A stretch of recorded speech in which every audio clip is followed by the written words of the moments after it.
और चूंकि हमारी मम्मी बीमार रहती थी बहुत ज्यादा, तो होता क्या था कि हमारे पिता जितना पैसा कमाते थे वो सारा उसी में चला जाता था और हमेशा तंगी सा माहौल बना रहता था। एक बार उन्होंने किसी पंडित से पूछा, पंडित कुछ बता तो नहीं पाया, लेकिन उसने एक उपाय बता दिया कि आप वीरवार का यानी कि बृहस्पतिवार का व्रत करना चालू कर दें। उससे आराम पड़ा जी 1 साल। 1 साल तक जितने उसने बताए उतने उन्होंने कर लिए। हम ये सोचते ही नहीं कि हम इसको ज्यादा लंबे समय तक करेंगे तो और सिद्ध हो जाएगा।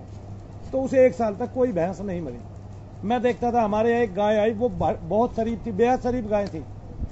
जब वो अपने खूंटे पे थी, यानी कि जहां से हम लेके आए थे वहां थी, तो मैं उसके थनों में हाथ लगाया, सारा काम किया। मेरे यहाँ आके वो तीसरे दिन मरखा हो गई। आगे ना मरखा हो गए, वो मुझे ही मारने लगी। यार ये कैसी गाय हो गई, इसको तो मैं लेके आया था, वो इतनी मारने लगी कि उस गाय को हमें किसी को देना पड़ा। ऐसे ही हमें भी वो ऐसे ही मिली थी, मतलब किसी ने दी थी कि भाई तुम अपने खूंटे पे गाय बांध लो, शायद इससे तुम्हारा कुछ बदलाव आ जाए। ऐसे मेल करके नहीं होता है, जैसे गांव में लोग सोचते हैं यार बहुत भैंसे मर गई इस आदमी की और इसने इतना नुकसान झेला है, बच्चों को दूध पिलाने के चक्कर में मैं इसको गाय देता हूँ। बिल्कुल शरीफ गाय दे दी, सज्जन गाय दे। अंत में निकला क्या, एक बार जब मुझे शनिदेव महाराज की भक्ति मिली, मैं वहां सोया और उस दिन मुझे राहु देवता के दर्शन हुए और मैं जैसे ही बाहर निकला, नीम के नीचे खड़ा हुआ, तो मैंने देखा कि इतना आसमान के कलर में इतना एक देवता अंदर से निकला।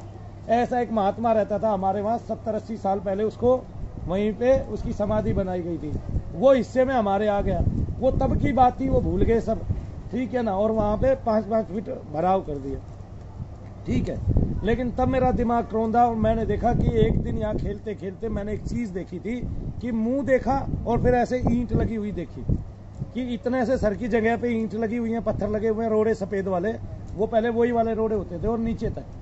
तो मैंने उसको देख तो लिया था, लेकिन तब भी मैं नहीं समझा था इसके नीचे एक महात्मा दबा हुआ है। उस दिन उस महात्मा का उद्धार हुआ, वो आत्मा निकल के आर पार हो गई। उस दिन से हमारी कोई भी भैंस नहीं मरी। बीमार जरूर हुई, डॉक्टर को दिखाई, ठीक हो गई, लेकिन उससे पहले एक बार तो हमारे ऐसे याद है कि मैं 10वीं में या 12वीं में था और हमारे पास 2 भैंसें थी। उस टाइम भैंस की कीमत ज्यादा से ज्यादा 16-18 हजार होती थी और मैं ये मानता हूं कि हमारी वे दोनों भैंसें जो है वे 16-16 लोटे दूध देने वाली थी और वे बिल्कुल ब्यात पे थी। एक के मुंह से गोबर आके मर गई, मुंह से गोबर आने लगा, जो बैक साइड से निकलता है गोबर, जो खाने की जगह से नहीं निकलता। वो कभी भी आप खाते हो, आप भी टॉयलेट जाते हो, उसका एक मार्ग बनाया हुआ है भगवान ने, निसारण का अपसारण का, लेकिन वो मार्ग ही बदल गया उसका, मुंह से ही गोबर आने लगा। सरदार जी कितनी बड़ी बात थी। ऐसे वो भैंस कम से कम 1.5 महीना जी होगी और हॉस्पिटलों में पैसा ही पैसा, पैसा ही पैसा, पैसा ही पैसा, डॉक्टर के पैसा ही पैसा। अंत में ये हो गया भाई इसको ला दो, हिसार ले जाओ, इसको कैंसर है, आ गए ना जी सब। उससे पहले एक भैंस साथ के साथ ही 1 ही महीने के अंदर घूम घूम के ऐसे घूम घूम के उठती घूमती गिरती, उठती घूमती गिरती। और हम दोनों भाई क्या करते, भुस की बोरियां है ना, तूड़े की बोरियां भर के उनके नीचे लगाते रहते, पूरा दिन वहीं बैठे रहते कि ये उठेगी गिरेगी, उठेगी गिरेगी, ऐसे करके और रोते जाते।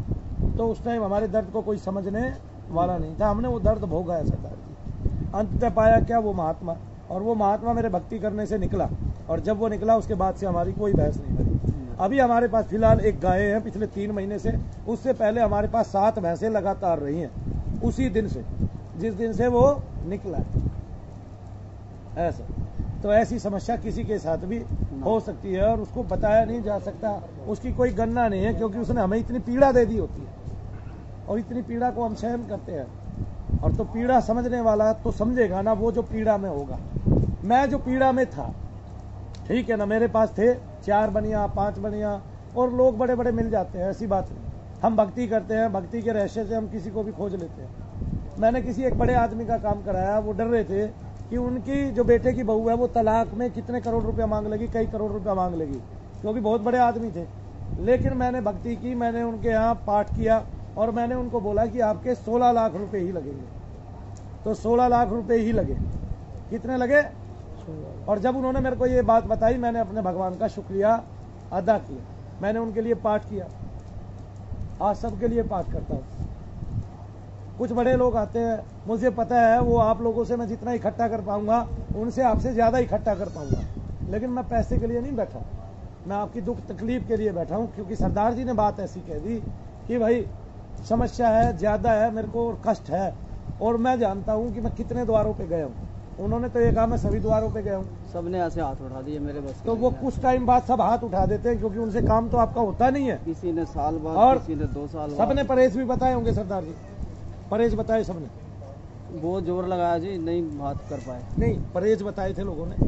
परहेज कुछ नहीं बताते थे। परहेज नहीं बताते? मैं तो परहेज बताता नहीं हूँ, वो कुछ ना कुछ तो परहेज बताते होंगे। ये नहीं खाना, ये नहीं करना, ऐसे नहीं सोना, ऐसे। शमशान तक में पूजा करी है मेरी, शमशान के अंदर तक ले जाकर मेरी पूजा करी है, उसने भी हाथ उठा दिए।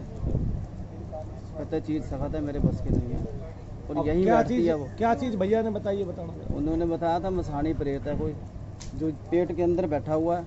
देखो, अब जो मैं बताता हूँ वो ध्यान से सुनो, और मेरे को बताओ क्या वैसा होता है?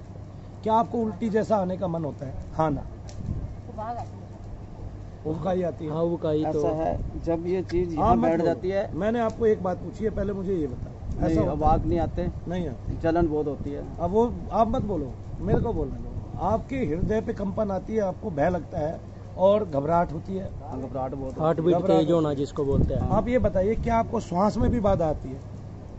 उस टाइम आती है जिस टाइम मैं चलता हूँ ना, तो एकदम उठता हूँ, चक्कर आ जाता है, मैं गिरने को होता हूँ। अच्छा, ये बताइए, क्या आपका सर बंधा हुआ सा महसूस होता है? बिल्कुल, गर्दन, खोपड़ा।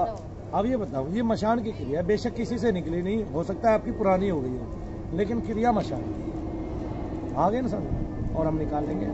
ठीक है, आप मेरी आंखों में देखिए, पहले मैं प्रार्थना करता हूँ, लेकिन आपको आते रहना है अगर आपको ठीक होना है। ठीक है, अगर आप कितने साल से आप घूम रहे हैं?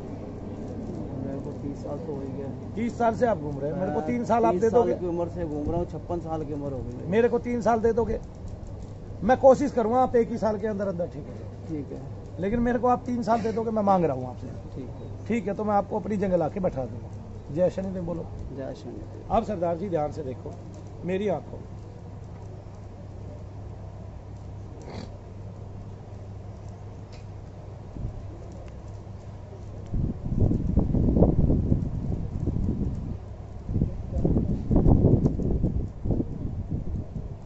मैं बता रहा हूँ, आप मनु भैया को देख के सीखेंगे, आप दुनिया का भला करेंगे, कल्याण करेंगे। ठीक है ना, आपका मार्ग प्रशस्त होगा।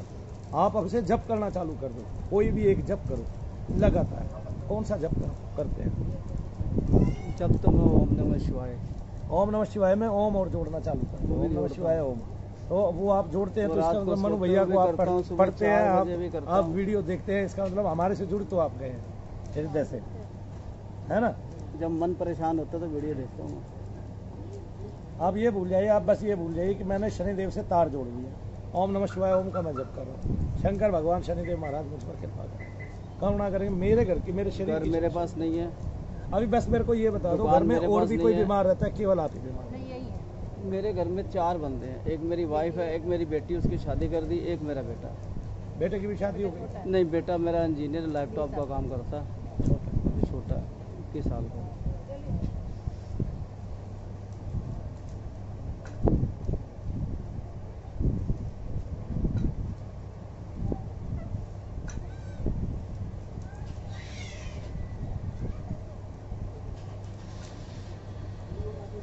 अब आप बताइए, आपकी सेवा चालू हो जाती है कि सरदार जी को आखिरकार है क्या? आप पहली बार आए? पहली बार कर देना उनकी क्रिया, पहली बार वाले अंदर बैठ के करनी है। प्रॉपर बॉडी में कोई चीज नहीं है। मैं देख रही हूँ जैसे कि इनके नाम से कोई गड़ा सा गाड़ के रखा हुआ शमशान में।